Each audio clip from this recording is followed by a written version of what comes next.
سلاف هەواڵان سەڵار گێتهابەیە خەڵک ئەڤجارە دەبووە بەحسێ مەودایێ ڤاریابڵەکەین ئەنکۆ ڤاریابل سکۆپ کە ڤاریابل کەنگی دەست پێ دکاتن و کەنگی دمهۆیەک تێتن دەست پێکەن فایلەکەی چێکەین نۆڤێ بکەینە ڤاریابل سکۆپ و لەڤێریان فانکشنەمەین چێکەین هەروەسان فانکشنێکە دیجی بوونمونە چێکەین نۆڤێ بکەینە دێمۆ ئەگەر لە فانکشنەمەیندا ما ڤاریابڵەک چێکرد من نۆڤێ کرا نەیم و بەهۆی بوونمونە مەکرە سالار Ez ê çawaşên vî variablî divêrê da bikarînim. Bêko bo firekem. Bû min ez li vêrê nivîsim print name. Dê çawa vî variablî kem ku li vêrê bikar bînim. Li destpêkê ev variablê name divê fonksiyonê da yê lokal e. Anku ev variabl tenê ez dişêm navbeyna vê fonksiyonê da bikar bînim. En eşêm çi eredî bikar bînim îla herkes bifirekem. Eger min êkil vêrê jî hebîtin bû min ez li nivîsim age. Her wasa ev variablê age jî tenê ez dişêm divî fonksiyonê demo da bikar bînim. En eşêm min divê fonksiyonê da bû min li vêrê binivîsim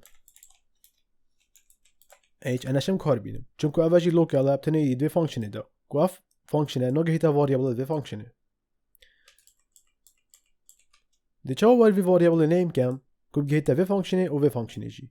Divêtin ez vî variablê kema global anku yê giştî bîtin hemîşêm gehnê. Da ku variablê kema global divêtin ez derê vê fonksiyonê binivîsim. Yani ez ez cihekî binivîsim ku berî wa ciha bît evê min vê ez bikar bînim. Bû min ez li vêrê nivîsim vî variablê. Demê min variablê xwe li der vê fonksiyonê nivîsî dibîte global. Anku her fonksiyoneka divî mewdayî da hebîtin her wasa nava faylan da jî hebîtin ez dişêm variablê name kar bînim. Nuke li vêrê ez dişêm name kar bînim. Her wasa li vêrê jî ez dişêm name kar bînim. Çunku ev global e. Hemî fonksiyon digihe nava variabla evê wan da heyn û evê xaricî wan da heyn. Belê pa net fonksiyoneka dî da hebît. Yani ev tiştê divêrê da hemîşên gehnê. Eger variabl global bîtin çend fonksiyon piştî hingê bihên dêşêm karînin. Eger xwe min klasek tiştekî li vêrê jî hebîtin ez dişêm vê variablê bikarînim. Ez dişêm her wasa bihayê variablê guharim. Bû nimûne li vêrê ez ê nivîsim name equal Usama.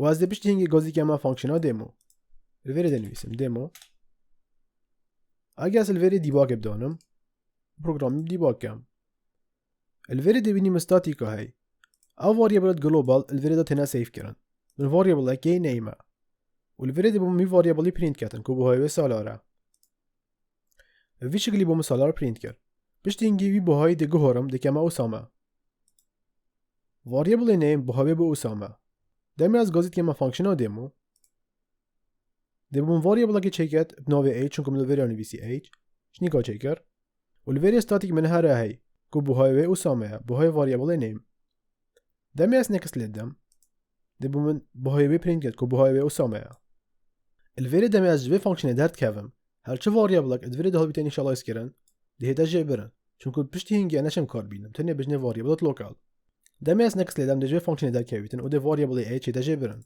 به شکلی هنه ولی پا واریابل نیم هر ماچ که واریابل نیمی گلوبالا دمش فانکشن خلاصت بیتن شنیکا ده همیتش هنه جبرن و جه هر جاره که تاویا واریابل که چکی که پتش فانکشن که بگهته دوی دی واریابل بگه گلوبال آن هر واریابل که بیتن بودن واریابل که داتا بیسی محتاج بی واریابل که تصویر کی بیت که پتل عرضه کی بکارینی دی واریابل که گلوبال وی شکلی اگر تاویا واریابل که پترش فانکشن که آن پترش جه کی بکار بینی تو ده گلوبال چکی اوه واریابل که گلوباله و هر واسه اوه واریابل که لوکاله هرچه واریابل داخلی فانکشن داوید آن داخلی کلاس داوید بجنه لوکال بویتش دی هر بسیار که تاوید ات کامنت دا بنویسه